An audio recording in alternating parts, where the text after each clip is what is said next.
Welcome to Board Game Homies, where a group of friends play, review, and share about all things board games. Sitting around the table today are Reed, Becky, Gillean, and I'm Angela. Today we have a topic, culling board games, aka I Marie Kondoed that right out of my life. But first, what's bringing you guys joy? Okay, so for reals this time, it was real last time too, but for actual reals this time, Nucleum is bringing me a lot of joy. Between this podcast and the last one, we played it for the first time. Reed, Gillean, and I have talked about this. Angela, we think you're going to love this game, so I'm really looking forward to some 4-player plays of this game. It's very beautiful. There's a score track on the side that is like rainbow colored, and it's just very satisfying. And the gameplay is great. It's very crunchy. You have a lot of things you're keeping in mind, but I also think that it was pretty easy to pick up once we sat down and played. Gillean, would you like to tell us what Nucleum is about? Yeah, Nucleum is set in an alternate reality in which Saxony, during the World War eras, discovered Nucleum. And so Nucleum was the power that was generating power to all the villages and towns around. And so your goal is to be the most productive industrialist in that alternate reality, essentially. And so you're playing tiles in order to take actions. However, if you play a tile to take an action, you cannot build out your route. But if you use a tile to build out your route, then you lose that action for the rest of the game. It's an interesting balance of procuring action tiles to keep your engine going while also using those action tiles to build out your network and really balancing those two uses of those tiles. It's a very interesting take on really action selection as a whole, and I really enjoyed it. I expected to like it, and I enjoyed it a lot. Gillean and I played a 2-player game, and I kept thinking about it afterward and thinking about how I would do things differently or that I wanted to play again. And I think that that's obviously the sign of a good game. I felt relatively prepared having watched a playthrough prior to playing, but didn't feel like there were a whole lot of questions that we faced. But probably that was because the two of you, Becky and Gillean, had played it before and kind of worked out the kinks a little bit. The multi-use tiles were probably my favorite part. I loved that. And then I loved that they actually had a third use to become the rails that you played. And I got trapped with an endgame goal that was build the most rails, which for me is what I would do anyway. And I kept up with Gillean pretty much the whole game until the end game because I did not play any power. I did not power up my buildings. I did not get the point of Nucleum as being use Nucleum to power your buildings. So everybody played without me, but I'm very excited to eventually play. And Reed, I love that you are so Reed that you're like, okay, so the point of the game is to do this. What if I didn't? I love a loophole. Sometimes you can catch everybody off guard by playing a loophole. I would say one thing that was interesting about the game are the end game conditions. So Becky mentioned the rainbow track on the side. That's the achievement track where you're going to place stars in order to score multipliers at the end of the game. And that's really interesting. But one thing that I did not account for in one of the 2-player games that Becky and I played was Praha, and the 2-player map is another kind of multiplier that doubles any powered buildings that you build there. And so Becky ended up just monopolizing Praha and ended up destroying me in the second game we played. So yeah, it's just interesting. It's been a while since I've delved into a crunchy game like this to actually kind of learn the rules, or not learn the rules, but learn strategies, learn what I did wrong and try to adapt from there on out. I would say Brass was kind of a similar scope in that regard when Angela and Reed started joining us for 4-player games and seeing how they use different strategies to do different things and how I had to adapt to it. And so I think Nucleum's in that vein where people might take different strategies and I'll have to adapt to it. And I think that's a really interesting decision space. So I'm excited for Angela to join as well.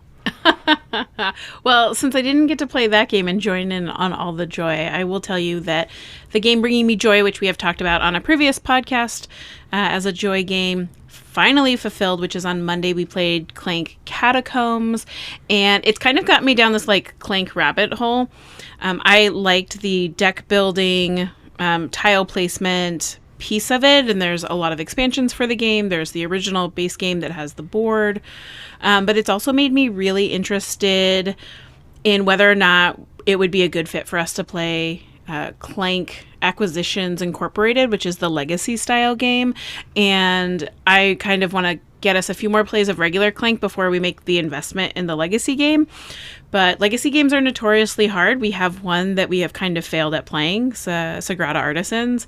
Not because of most of us here at the table, but because we played with a wonderful human who then never joined us again. But yeah, it kind of makes me want to play and invest a little more and see if we're like into this. I mean, you don't have to convince me. I've been wanting to. I've been wanting to play Clank Acquisitions Incorporated for a very long time. We didn't have the gaming group to play. I love the legacy games that I've played so far. The biggest or the most successful one, in my opinion, or the one I enjoyed the most was Pandemic Legacy Season 1. I really enjoyed that one, and I've kind of been pining for a legacy game since then. We just haven't really found one that enticed us. But I've been very interested in Clank Acquisitions Incorporated. And after playing Clank Catacombs, I'm excited to try to jump into that. Gillian's eyes really lit up, and he was emphatically nodding his head as Angela was sharing that. Winner, winner, dungeon dinner. Ooh. There's an anime like that. It's delicious. My joy game this day, is giving me a little bit of pause, and it sounds a little bit bittersweet. I was really excited yesterday. The Kickstarter for Railroad Ink Tiles, or the Railroad Tiles game, opened, and I immediately went and was like, I'm gonna back this. And I was looking at it, and I was really overwhelmed by all of the decisions to make. And this looks slightly better. Will I not have access to this if I don't buy it? And then I just thought, I don't need to buy this. I don't need to spend more money for the extra components. And if I love it, I feel better about getting it in the future when I maybe get the amount that I want to bite off. And so in the time that I was weighing whether or not to get it, it fulfilled. So it will be at retail is my understanding. And yeah, I decided not to back it.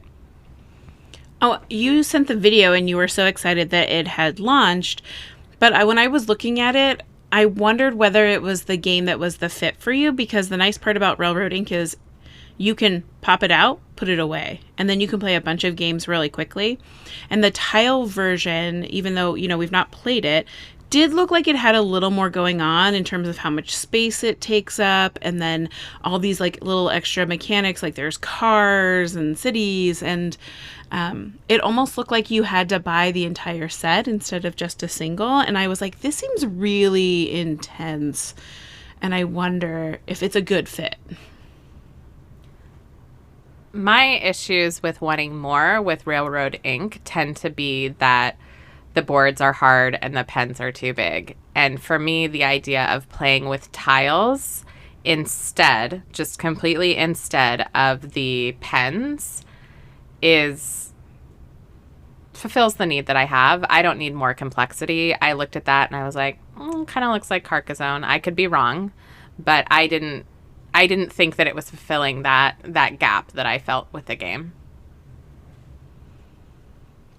That makes me sad. We were both very excited for Railroad Ink Tiles. Railroad Tiles. I don't even know what it is. And I was like, would it be ink anymore? It's in the title, Becky. Well, and it does make me sad. And I was excited for you to have your first Kickstarter game, even though I have opinions about Kickstarter that I'm going to talk about later.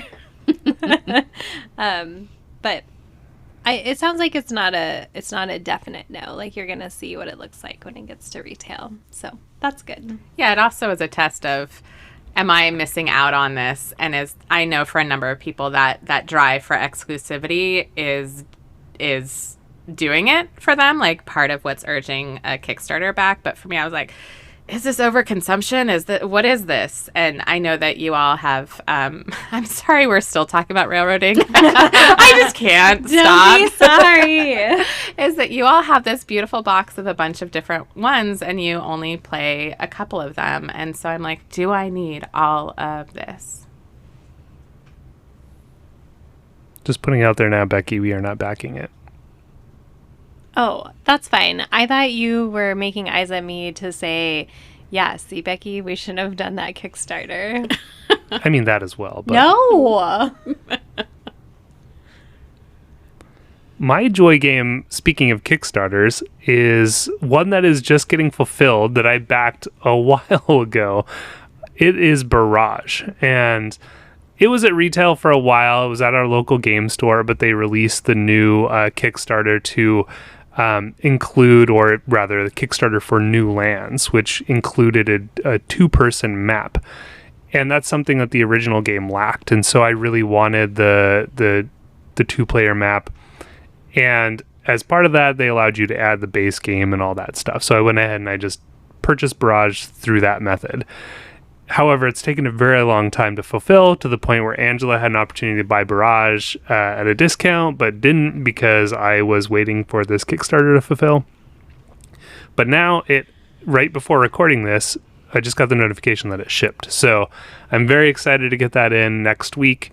And I don't know when we'll actually get to the table, but I'm very excited to play it, especially after having played obviously Brass Barrage and then Nucleum most recently. And Barrage is kind of right in that mix of, people compare Nucleum to a mix of Barrage and Brass. And so I'm very excited to play that and compare it and see what it's all about.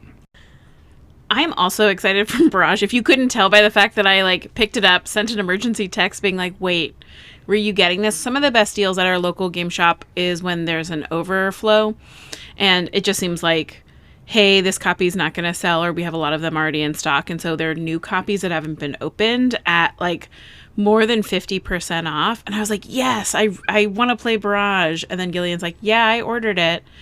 I on the side have had to wait so long for this game because I'm like, gosh golly. And I'm very excited about it. I could see us playing Barrage, Nucleum, and Brass in a day and our heads exploding all over the place. So I'd really like to do an in-depth look at all three games and how the mechanics play. My prediction is that Barrage is going to be Becky's favorite of the three. The reason I say that is because it is known to be the meanest of the three, and Becky loves a mean game. But Becky also loves Brass Birmingham more than really anything. It's true. Roxley, if you're listening, don't listen to Gillian right now. I've already done a lot of prep for Barrage, so I feel like I could be ready for this. Yeah, you confuse Barrage with Brussels, so... Yeah, I still do. They still start with a B. Give her a break.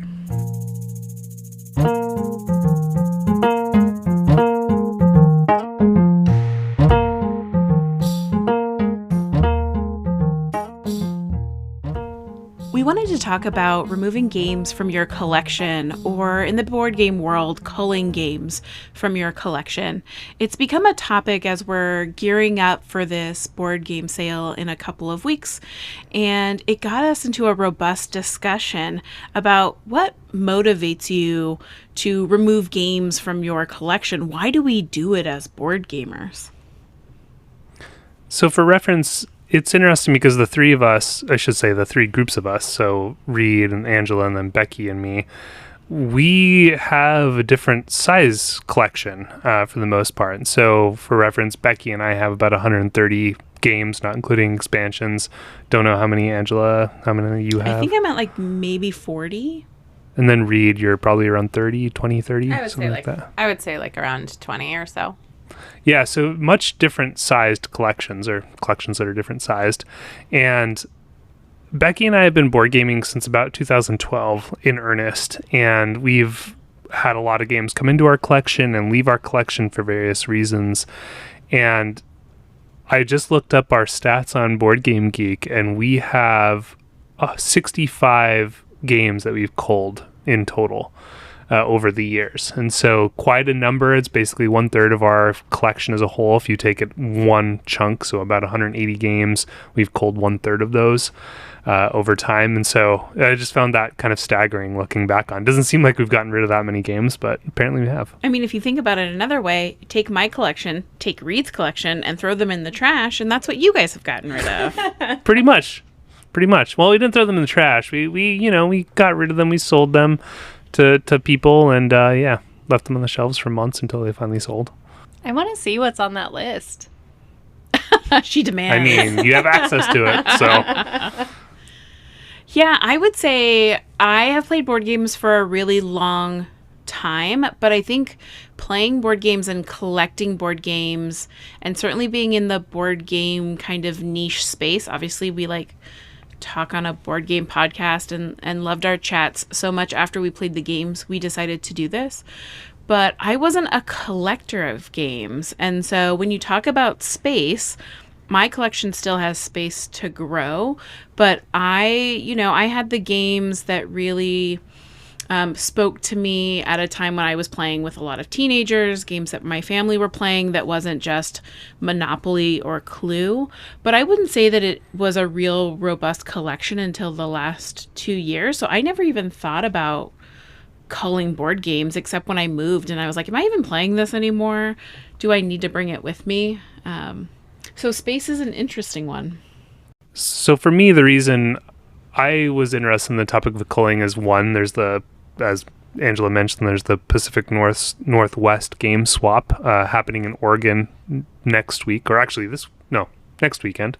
So it's coming up very rapidly, and so I'm trying to prepare for that. I'm trying to figure out which games I want to keep, which games I want to get rid of. Largely for, as you mentioned, space. Space is at a premium, obviously, and I don't really want to grow beyond what I currently have. I already feel like we have too many games at 130-ish games. And so just trying to figure out which ones that I either haven't played in a very long time or just am willing to get rid of to try to earn some money to, buy other games. And yeah, when I thought about this topic too, I thought, are we sometimes too inside baseball or too in the board game? And then I was like, it's a niche podcast topic. But you may be listeners for wherever you are. You may say, man, I couldn't imagine getting rid of a board game, or I love all of my board games. I have the perfect collection. And some of you may say, I get rid of board games on the regular. Like, game doesn't resonate with me, my family, my group. I'm consistently looking at it and keeping it lean and mean. And I just think it's the interesting dynamics, and why I kind of want to talk about it is what motivates each person is just so different. Like why we do it, how these games and what these games mean to us is so different. So I hope that you guys find value in this topic as we go through our process of what it looks like. And maybe it makes you think of things about your own collection, and maybe you say, those folks, they got problems. I think about that a lot when we're at our local board game shop because of the used shelf.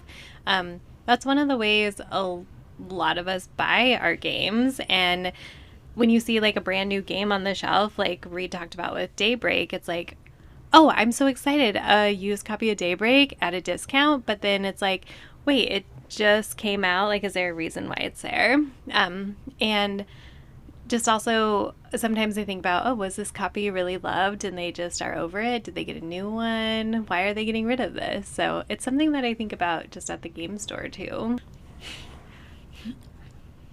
When I think about the different times that I've gotten rid of games in my collection, it's a little bit different than what you all are talking about. I really like gifting my games to people. If there's a game that I've played with them that I really like, we talked before about how I played Azul with one of my friends, and then I gave them a copy of Azul. And, Angela loves Catan so much, and so I gave her Catan and the expansion as well. Maybe just out of opportunity of having 2 copies of it. But yeah, I like giving people games, and sometimes I replace those games and sometimes I don't. How many copies of Azul have you given away? I think 4. Whoa. That's impressive. Yeah. You're a good person to know for free game hookups. Yeah. Why haven't I gotten a free game? Because you have like probably the first edition of Azul that ever came out. Also, your game taste might not be the on sale for $28 type of game. That's fair. That's fair. I would say one thing also that kind of just before we dive into some specific scenarios, one thing that I think feeds into culling, at least in my experience, is the lack of, I guess, a gaming group or others that I know that own a game before I can try it, or say some board game cafe that allows you to try a game before you buy it. And as a result, I see all these games come through, and my only option at the time is really just to buy the game and try it out myself. And it may or may not work out. In the case it doesn't work out, then I end up culling it. And so that's just an unfortunate example of, not having, I would say, a board game community that I was a part of at the time that allowed me to try games before I buy it. That said, with Angela and Reed around, we've gotten to try a lot more games, and we're also braver in going out to, say, board gaming conventions and stuff like that allow us to try games before I buy them, like Skyrise, which was a game that I was very interested in. I didn't back it on Kickstarter, but I got to try it at the local board gaming convention, and that was a great experience. Our local library has a library of things where you can check out games, but one of the challenges I think with board game playing is that you do, for the most part, have to buy games. And as Gillean mentioned, some of those are untested, some of them you don't keep. And I appreciate getting a certain level of vetting when you all do research on games and kind of like maybe obsess over a game before you buy it. And I'm like, okay, if it was good enough to make it to this table, it's probably good enough. But then I also really consider, do I need it in my collection if you have it or if Angela has it? I just feel like I'm a little bit more discerning now. Yeah. I would be interested to find out how many games that you currently own that are in one of Angela or Becky and I's collection, because that is something I noticed is you'll play a game, then you'll go out and buy it, and you have certainly other folks to play it with as well. But I'm just kind of curious, like how that vetting has really grown your collection and what percentage of games you have that we own as well. Gillean, it's a good thing that you have a podcast where you talk about board games. You can recommend them to people because you have great taste. Thank you. She has to say that because they're married. Yeah, that was tongue-in-cheek. No, it was genuine. So there's a lot of reasons we kind of talked about why we want to do this topic, but I want to delve into what actually motivates you to say, hey, I have a game, now I'm going to get rid of it. Why do the thing in the first place? Why not keep them all? One of the main reasons why I end up culling a game seems kind of counterintuitive in a way, but I have too many other games that fill that same niche or that same mechanism or that same craving in a way. And if I have too many games, like area control is one example where I had a lot of area control games for a while because I was into it for quite some time. But then at one point I realized I had way too many and I wasn't going to play all of them frequently enough to warrant it. So I just looked at them and I said, which of these would I rather play on a more regular basis? And for now, that is Blood Rage. I love Blood Rage and I love Scythe as well. And Scythe is kind of the second one there. And that led me to end up culling, or I'm going to cull, Rising Sun, which was another game by Eric Lang, another area control game that I loved mainly for the aesthetic, but I didn't love the gameplay all that much. And so it's a game that I often look at, and I look at Blood Rage. I'd rather play Blood Rage. So that's kind of an example of why I might cull a game. Just too many games that are similar or using the same mechanisms. And I look at it and I say, well, would I rather play this or this? And I end up opting for the other. Yeah, I think about that, and I don't know that I've hit that too often, but the example that kind of aligns with that is polyomino games. I don't know that I could necessarily own too many polyomino games. I think about Wild Tiled West, and I think what I really like Wild Tiled West. I think what is hard is not that I have too many polyomino games, but who am I going to play all my polyomino games with? So often for me, a reason I have to get rid of a game is because I'm like, who am I going to play this game with? And I, as this sale comes up, I'm thinking about, is it that the game is just fine, or is it that I have too many? And I don't know that I say I have too many polyominoes, but other than Becky, who's playing polyominoes with me and saying, "This is great, Angela. Let's play more polyominoes." So that's kind of my thought of like, who am I going to play this game with? And if there's nobody, then maybe I shouldn't own it. Like, even though I love it. I wish Becky would play polyominoes with me, specifically if he's for Odin. That's not like from my understanding, that's not like a light little like, oh, I'm going to like play with a bunch of tiles and be done in 15 minutes. No. Angela has often asked the question, like, why are you buying this game? Who would you play this with? And I just think that adds this level of consideration before I buy a game, where I buy a game if it is something that I think will bring a number of different people joy in my life and that I'll get to play a lot. And so I feel like I'm so intentional about bringing games in that it's rare that I have a game that I don't want to keep for a long time.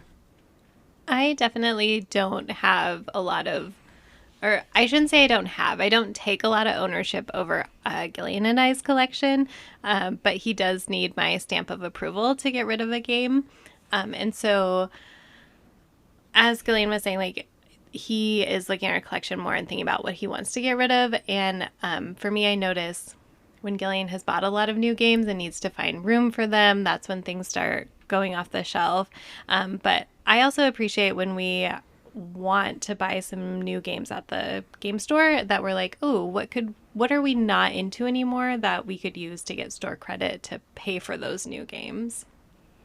I like the dynamic that you guys have around board games because you you share a collection, but I think that Gillean is always looking for new games and adding them into the collection, and so it becomes conversations at times. It becomes like, I got these new games in, and I just don't have that with Ashton per se. But I am fascinated by this point that comes up, is that she plays maybe a handful of the games that we have, and I'm thinking specifically about Machi Koro. Machi Koro it's a very light, Dominion-esque buy cards, roll dice, buy more cards with cards. So it's not too intense in any sort of way. But I don't know that it has a home in my collection for forever. But it is one of the games that Ashton knows how to play. But we've never had to have the conversation of, hey, I'm going to get rid of this game and lead to that. But it's certainly something now, though, that I'm in a relationship where she may look at it and go, I want to play Machi Koro, that I would have to go talk to her. And I think that just feels not different, but that just having a partner who engages in board games with you and maybe has an opinion that you need to think about and have a conversation about is kind of different for me.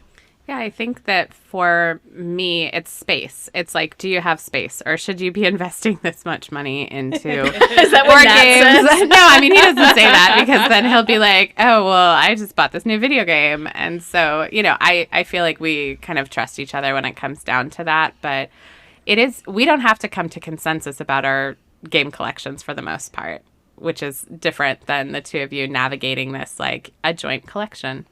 I often don't consult Becky when I get new games. It's just getting rid of the game. Yes, yeah. yes.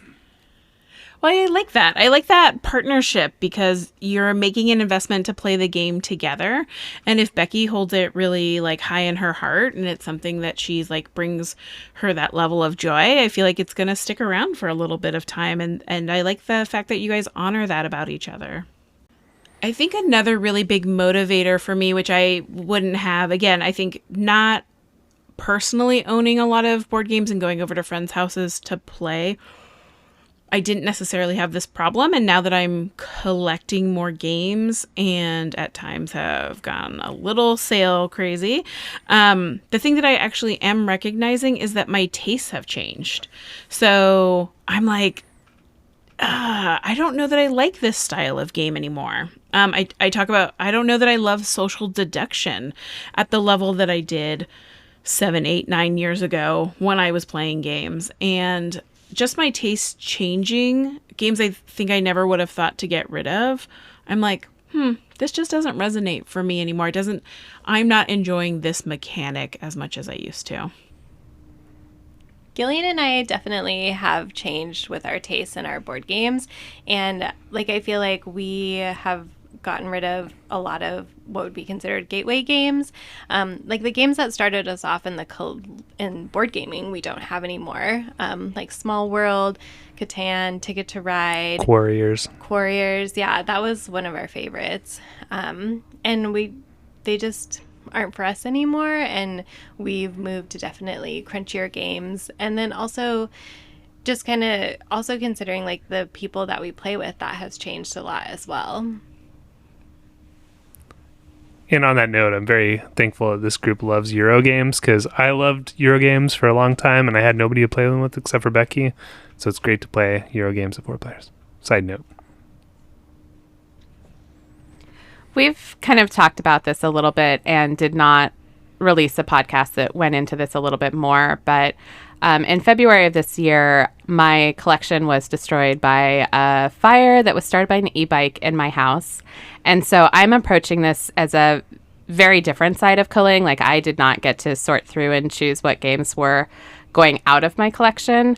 But I am using this opportunity to think about what goes into my collection, and that idea of a collection and taste changing and who you play with is something that's very front of mind. I got introduced to Orleans through Angela, who got it from Gillean and Becky, and Between Two Castles of Mad King Ludwig sat unopened on my shelf because I didn't have anyone to play with. And so as I'm rebuilding my collection, I'm really thinking about who I play with and trying to be very intentional about, there are a lot of lighter games that I might get to the table more, but how many of these light games or how many of these, polyomino type games do I need to have? And so it's kind of an interesting point of my, status as a board gamer that I more recently got into the idea of growing my board game collection. And now I'm once again trying to build it in a way that feels like it meets where I am as a gamer now. Yeah, and it's been really interesting to hear you talk about, thinking about certain games that you had, and you just think on it that, oh, I don't know if I actually want to buy that game again. Like, it's a game that I think I might have been out of at that point. And so you pivot to another game or look elsewhere for filling that need. And so that's been really, really cool to see.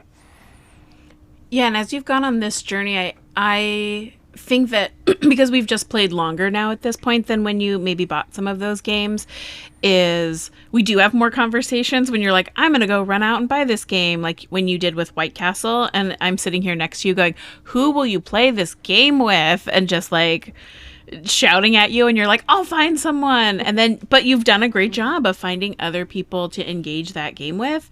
And so you probably have pretty decent price per plays on White Castle, certainly. And I like that as like a thinking mechanic before you buy a thing. You then did buy On Mars, and you're like, this is the crunchiest game ever. It's like not even our first Lacerda game that's like next to the table. We've got at least 2 more and a bunch more plays of Kanban that need to get under our belt. Yeah, but and I'm not saying that this for you On Mars is anyway a mistake. We'll judge that in 8 months when we've never played it. But for me, the thing about it is that I think I do buy games for sometimes the wrong reasons, like it's on sale or I'm caught up in the play of it. We were playing a game at a bar, gosh golly, almost a year ago, and it had these little cubes. And I was like, guys, this is really great. Maybe my other board game group would like it. And then I went home and was like, actually, this game was kind of trash. And it's very solitary or solitude. But I sometimes think I get wrapped up in a moment. And then culling is a way I have to course correct a mistake that I've made where maybe actually I shouldn't have made that investment. And it's not like I would have benefited, like Gillean said, from being able to try a game before I purchased it. And I'm just caught up in either the hype of the game or something like that. So sometimes I make mistakes, and that's why I have to get rid of them. I think I've always been a little bit more conservative when it comes to buying games and thinking about expansions and how you get all of these different components with it. And, famously, as I talk about all the time, Terraforming Mars was my favorite game for a long time, and I got a bunch of expansions, and only one of them, Prelude, was ever opened. And, I think that there is a lot. This is an expensive habit to get into, like we've all spent a fair amount on these. And so I really am trying to think about that price per play comes up in my mind a lot. And we recorded on Wingspan a couple weeks ago, and I've played it with more groups of people since then. And so even though, again, it's not my favorite game that I've ever played, it is one that gets a lot of use and can be a fun game night game to bring out.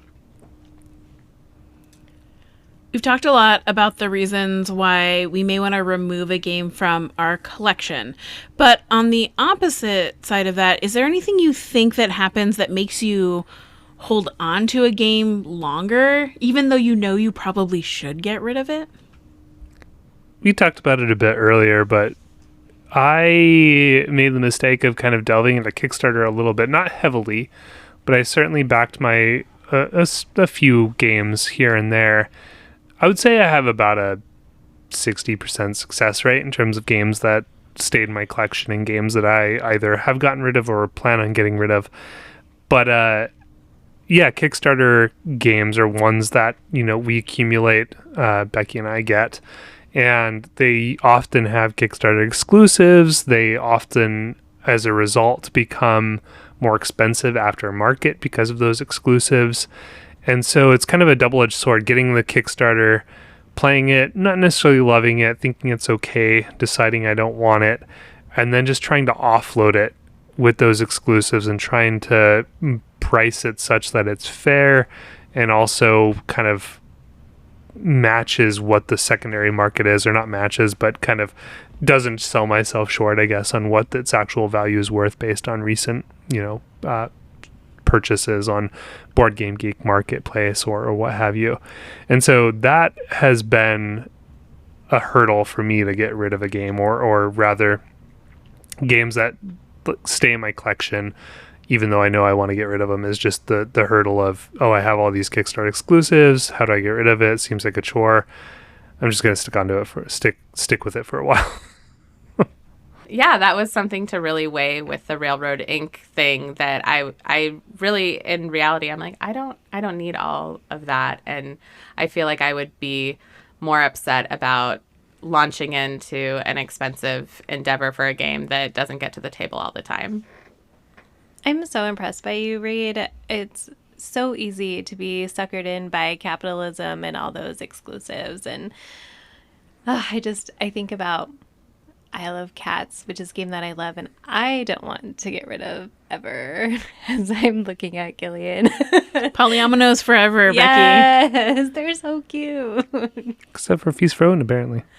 Okay, it's not as cute. But I don't think we've played any of the expansions that came with the Kickstarter of Isle of Cats, though the thing that I was most stoked about were those cat pins. And I mean, I have them up in my cubicle at work. Like, I see them every day. This one day, Angela was in the same building and she left a note at my desk that says, "Becky, why do you hate animals?" And I have it pinned up by one of those angry looking cats. It brings me a lot of joy. Becky hates cats and birds, guys. So no, it's okay. That's not true. Yeah, that Kickstarter thing, I worry that I have a future. I mean, that sounds so negative. I worry I have a future problem. But the only Kickstarter that I have backed, which was a game I hadn't played before, every other Kickstarter I've backed is something that I've played and they just have a deluxe version, or it's getting a reprint, is Undergrove by Elizabeth Hartgrave. And she's a really great designer. I'm so in admiration of what she does. I like that she brings kind of real world science, like the love of birding and, just this nature revival. And Undergrove is about the symbiotic relationship between mushrooms and trees. And I am looking forward to playing it. But I also think that game could have come to retail and I would have played it or bought it then. And so I do think about Kickstarter can be so tempting but do you also then create a pipeline that leads to you putting it on the used game shelf just a little bit sooner? And I'm hopeful that I'll really love this game. I have a lot of issues with gifted games, but that is something that I struggle with in all aspects of my life. If I am given a gift, I feel obligated to hold on to it, even if it isn't serving me or doesn't work for me for whatever reason. But I definitely feel like this person gave it to me. Like, I want to show my appreciation and gratitude, and I feel like I can't get rid of this ever. Yeah, I think that getting gifted a game is hard because some people may not know your tastes or interests. And I've certainly, being a comic book nerd, gotten a lot of comic book memorabilia tchotchke kind of things that I'm like, this is just more plastic, or this is just more a thing that doesn't fill me with joy, but it's so hard to get rid of. I think that also ties in for me with nostalgia, like whether it's a gift or whether it's something I played as a kid. Like, I don't own my childhood copy of Clue or Monopoly, but I think that if I did, I'd have a really hard time kind of getting rid of it, because those were games that I played with my family or with my cousins. There's a copy of Werewolf. Werewolf holds a really special place in my heart because some teens who made a real impact in my life, who are amazing, amazing human beings, and who are all like in their mid-20s, but are some of the most coolest, interesting people that I got to meet. And that game held such a special place for us. And it's just a stupid copy of a game I'll never play, I think. Like, I don't think I'm ever really going to play that game again. But when I see it on my shelf, I'm reminded of those kids and of that time in my life. And so I'm kind of like, this isn't even the copy we played with, right? That was my work copy. So this isn't that copy, but I would maybe want to buy it. I think about that with Monopoly. Like, I'm like, should I just buy a stupid $4 copy of Monopoly to see on my shelf? I will play it with you, Angela. The moral is I would never play it. It would just look nice on my shelf. But I think that's like, the copy may not be that copy, but seeing it on my shelf evokes nostalgia in a way that's like, oh, I kind of want to get a copy of Monopoly, even though I'll never play it. And then at some point, I'm going to be like, why do I own a copy of Monopoly? I never want to play it. Then I'm going to want to get rid of it. It's a terrible cycle. We do have a metal box from Quarriers that I don't think we'll ever get rid of. It does hold on to like extra game pieces.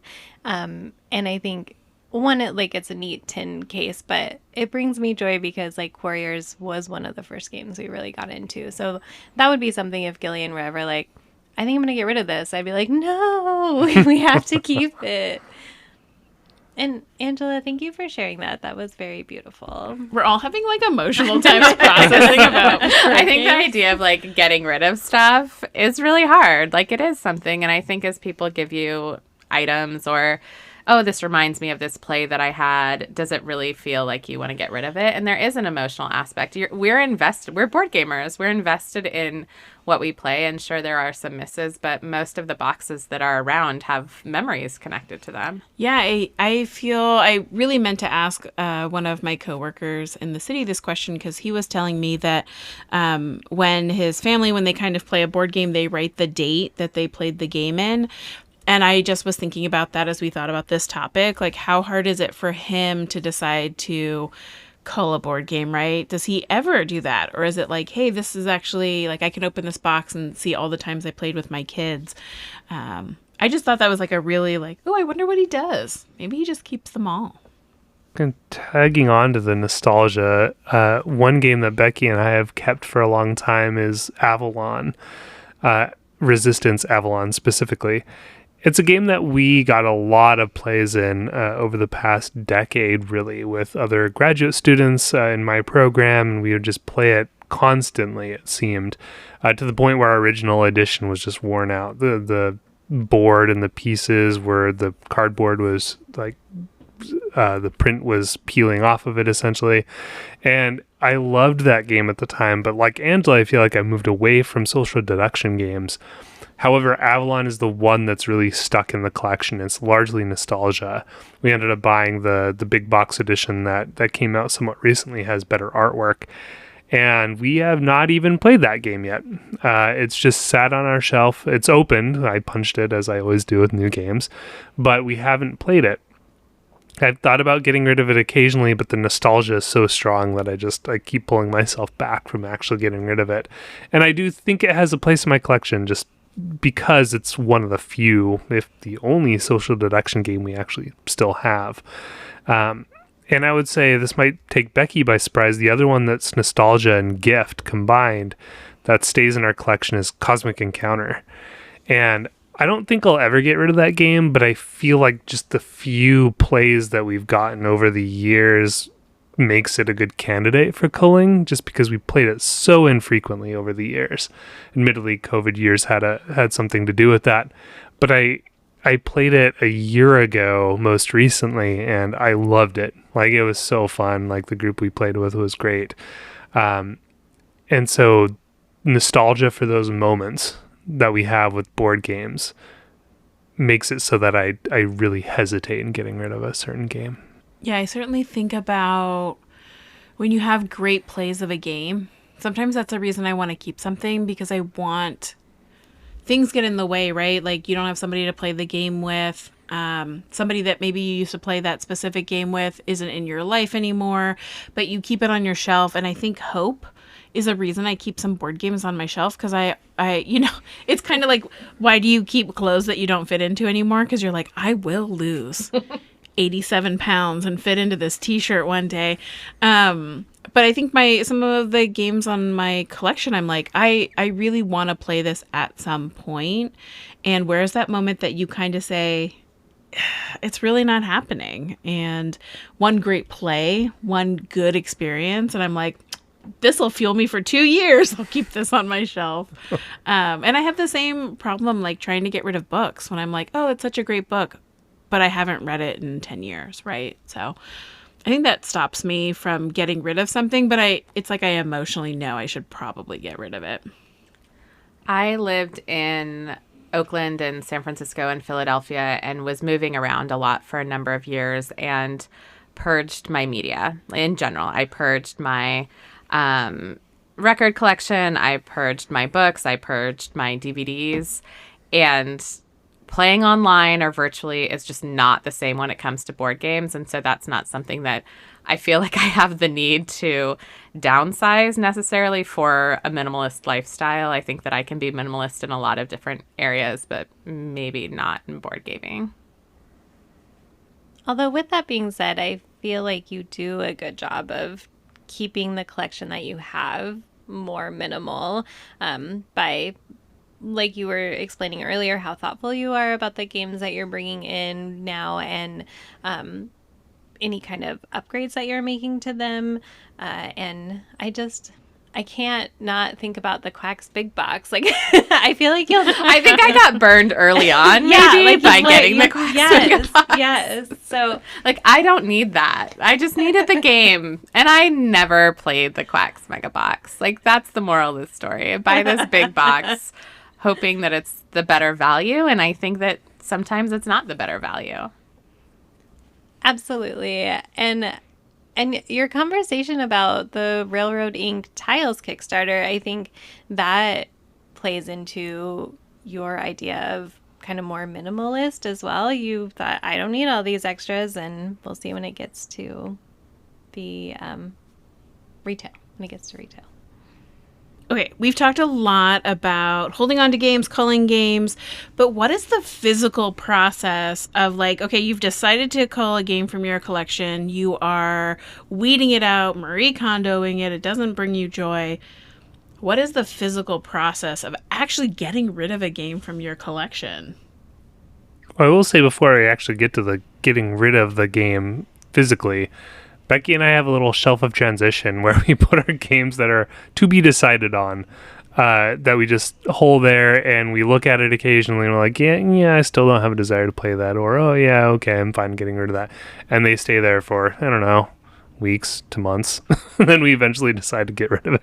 To months. I look at that sad little shelf in the corner because it's closest to me, and I think about, do they know that they are living their last lifeline, like the Sword of Damascus, just like hanging over their head, or Damocles. I don't know which one it is. Look, I feel sad for those games in the corner. I've been looking at Distilled for at least 9 months. I always look over and see if there's anything new that I might want in there. I would say it hasn't changed that much in a few months. No, because those ones have Kickstarter exclusives, going back to the point where it's hard to sell because of the exclusives and the price. And so...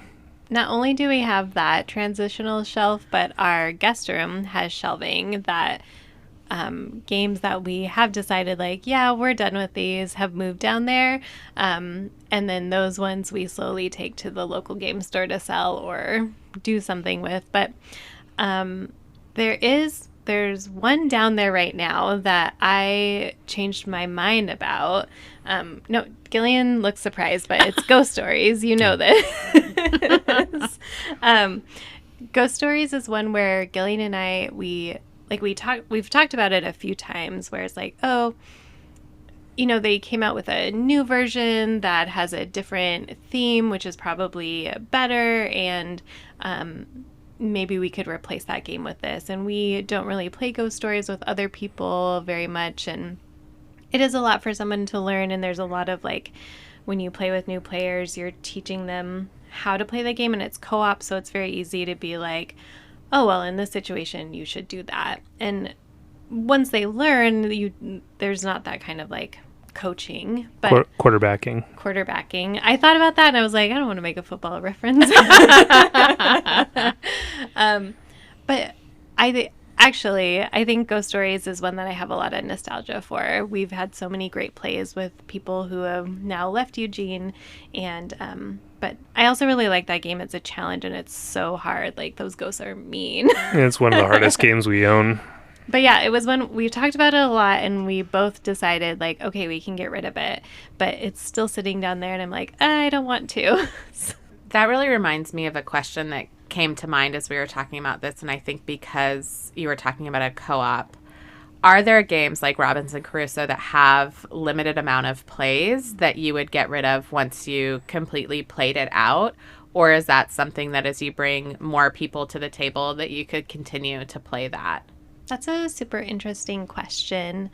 The first thing that comes to mind for me are, like, legacy games, although I do think that they try to make it so you can go back and not necessarily redo the legacy game itself, but although some have kits to reset, but they try to make it so you can still play that game. But I can't think of any games in our collection that fall under that, although Sky Team is on our list, and that one does have, like, just some set scenarios. There are easy, medium, and hard ones. And I could definitely see somebody playing through the scenarios and just feeling like they've seen everything the game can do. And we've actually only played a couple of the easy scenarios, and it's just not for us. I like that you guys have a shelf of in between so you can think on those decisions. Mine just kind of moved. I will keep, because I still have space in my designated board game area that I can fill up. Like, I have enough space that I have front-facing board games as a display. And so I know that I haven't come close to filling up what my little area is. But everything just kind of stays there, and I go, nah, I'll think about that. And for me, in order to get rid of a game, I don't go, okay, here's this one game I want to remove. I usually have to have 3 or 4 games, and then that makes it feel a little more worth it to go to the board game shop and add a game to it. So that's kind of my process. And we're really lucky that we have a board game shop that has kind of that used shelf that you can look at, and then the games get sold and you get store credit, and then you can use that store credit so the store still gets something out of it. But I am really fascinated by people who live in areas where they can go to these, like, board game swaps, kind of like the thing we're doing in a couple of weeks. Because, like Gillian mentioned, we don't have a, like, board game rental or anything like that. And I think our closest is the library's Library of Things, which has board games, but I kind of would be really neato-frito if we had, like, a once a month, hey, exchange your board game or sell or trade, because I would be really interested in doing swaps so that I could try new games and not feel as, like, invested. I think not even necessarily with the swap concept, but just a better situation where you can try games that there's not an entry fee to or something that presents another obstacle. I don't know if it's like peer-to-peer lending or something like that, which does have a lot of trust involved. But it would be really nice to play some of these games before we invested $50+ in them. Yeah, shout out to the Portland Game Collective for, I know it's behind a paywall for you to go to the trick-taking convention, but I really, again, appreciated all of those folks just having all of their games out and being so open and willing to let people play. I wish that there were more things like that were kind of free in our area. And maybe there are and we just don't know about them, or we're not hanging out with the right people. But I would love to explore other people's collections and find out about cool swaps or just trade them. I mean, I mentioned that maybe I'm going to sell Wingspan and you were like, I'll buy that. That thing should probably, or I'll trade you for Wormspan. And that's kind of the like cool part of community that I like around board games. And I think there's something that could be said about that. You guys, one time Gillian and I almost culled Azul. We were very close, and then we decided to go anti-Marie Kondo and actually open it up and try it again. Yeah, I was going to say, I was definitely in a Marie Kondo phase, and I was like, no, you just, like, is it bringing us joy? No, it's not. And they were like, well, okay, maybe we should play it. And now after that first game playing it, we were like, we'll probably never get rid of Azul. Azul was the very first game that I rebought. I was like, this game is something that brings me joy. It is such a good way to spend time with people and to get people into board gaming that I think that it is foundational to everyone's collection. Yeah, I absolutely agree, even though we almost got rid of it. But then you knew Reed, so she'd probably gift you with a copy. That's true. Becky, do you want a copy? Be my friend. Here you go. I mean, I just can't believe you were going to get rid of Azul. It got the almost cull. But is there anything you've actually culled and gotten rid of that you're like, oh no, we've made a terrible mistake? Wingspan. I'm just kidding. She said no mistakes were made there. I do miss the bird token upgrades, though. I've been thinking a lot about them because I was looking back through all my Wingspan pictures, and I did almost take out the barn owl and the hummingbird tokens from that box because I was like, I just love them so much. Do you need a pity bird, Becky? Yeah, I do. If Reed buys it from me, you're just gonna have like those tokens show up at your desk. I love that. Yeah, I would say I personally have had a couple of culling mistakes where Becky led me astray. I didn't really want to get rid of the two games that I ended up getting rid of. It was kind of a situation where, you know, Becky noted, no, we haven't played them in a while. She didn't love them at the time. It was just largely the two of us playing them. And so I decided, yeah, I guess we can get rid of them. And then I got rid of them. And 2 years later, I really regretted it. And unfortunately, both of those games, Legendary Encounter Alien and Quantum, were out of print and hard to get and more expensive than what I bought them for originally. And so that felt bad. So I didn't buy them at all. And then Becky ended up buying me Legendary Encounter Alien because of the two, that was the one that I regretted the most. And she ended up buying that for my birthday last year. Becky, don't say anything about me not having played it yet over the past year. I plan on doing that soon. It brings me joy just seeing it on the shelf, and I'm excited to play it. We haven't played two-player games very much lately. But yeah, so those are the two mistakes that I can recall. And I can't think of anything else that has really popped up in the mistakes for culling. Although, interestingly, after I got you Legendary Encounter, or maybe it was a little bit before, you had definitely been like, but don't get me Quantum. I don't know if I want it again. But not that you can't regret getting rid of it. I just found that interesting. Yeah, Quantum was the case of the two. That was the one that I was least excited for. And that's a case where that's on BGA, Board Game Arena. So I could play it if I really wanted to.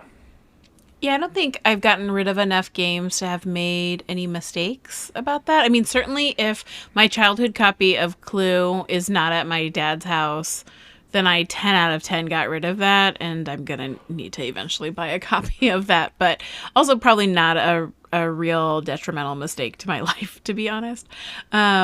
But I do think that as we're getting ready for this board game sale, and I'm kind of in more of a like, there's a sale, I should like use this as an opportunity, that I worry that I might make some rash decisions about a game. So I'm trying to be really thoughtful and intentional so that I don't have any regrets.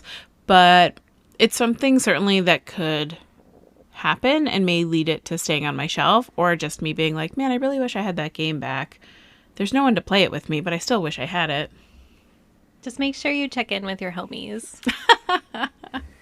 As we draw to a close, do you think, as we've had this conversation, which has at times been emotional, nostalgic, up and down, pulled on our heartstrings, is there anything you've kind of learned about culling games and going through this process and doing this thought exercise?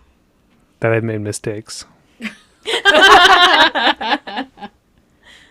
I definitely think Kickstarter is a trap. And I say that fully loving my cat pins so much, and they bring me so much joy.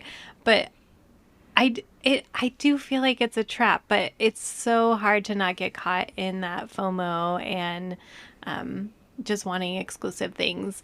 Gillean used to be more of like a completionist with a board game, with wanting everything that's available for it, like all the different promos or any new expansions that came out. And he definitely has grown through that and is more discerning about what he picks out. But he still gets caught by that FOMO sometimes, and then I get wrapped into it. Like, well, also Railroad Ink is that Reed brought up too on my end. So it's a trap.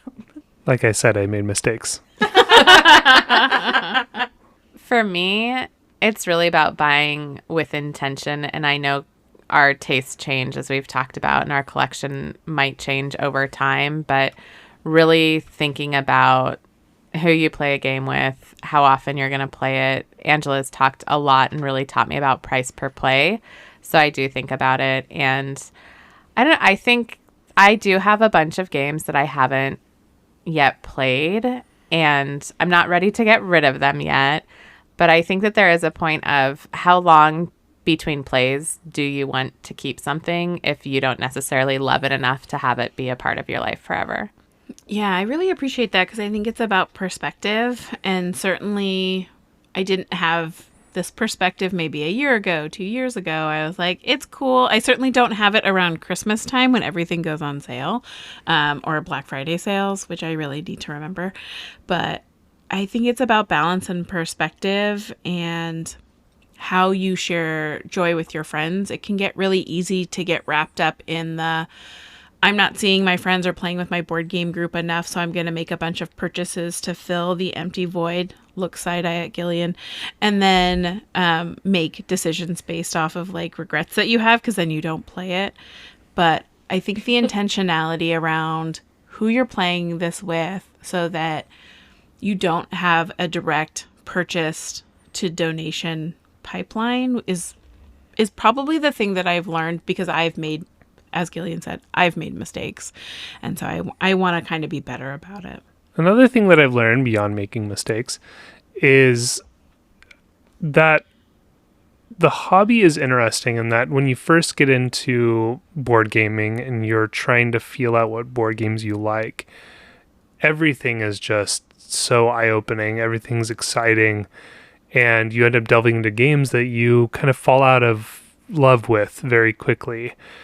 And in the 12 years or so that Becky and I have been playing, I've become much more discerning in what I like.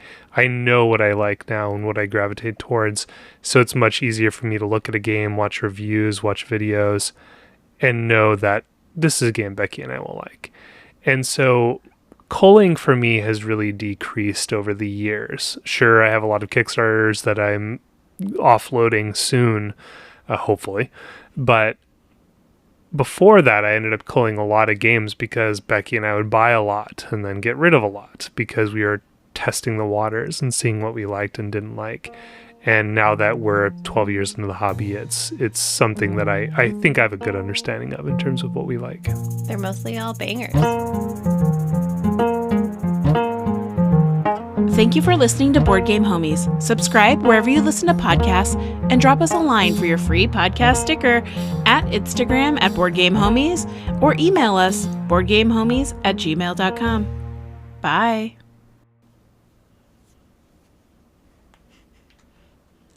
I was expecting you to make a snarky comment. No, that was very great. I enjoyed that comment. No, that was beautiful. You're welcome. I'll join this relationship and just be your encouraging third friend sitting at the door. Well, technically, this would have gotten us into another question, so it's a great place to stop it.